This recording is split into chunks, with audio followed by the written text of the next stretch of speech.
काय बलिदान मास दिवस 15वा. लाचार होऊन कधी कधी न जगावे, त्याहुनी विष गिळून त्वरित मरावे. शिवसिंह सदृश्य बनू अतिस्वाभिमानी, संभाजी नाही झुकले यमयातनाने. या श्लोकाचा अर्थ, आपण कोणासमोरही कधीही कोणत्या परिस्थितीत लाचार होऊन जगायचं नाही.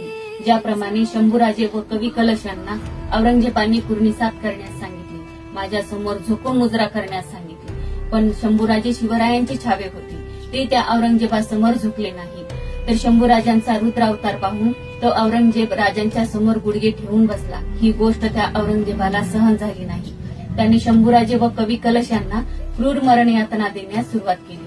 त्या यातना पाहून यमही थरारला होता. परंतु तरीही शिवछत्रपतींचे छावे स्वराज्य रक्षणासाठी जराही मागे हटले नाही. लाचार होऊन झुकले नाही. स्वाभिमानाने मृत्यू समोर गेले. शंभूराजांकडून ही गोष्ट शिकली पाहिजे.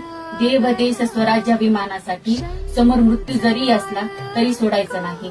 लाचार होऊन जगण्यापेक्षा त्याच क्षणी विष गिळून नेलं पाहिजे. कारण शिवछत्रपती व शंभू छत्रपती सांगतात, ही गोष्ट एखाद्या वेळी मृत्यूला जवळ करा, पण लाचार शरणागतीला नाही. जय शंभू.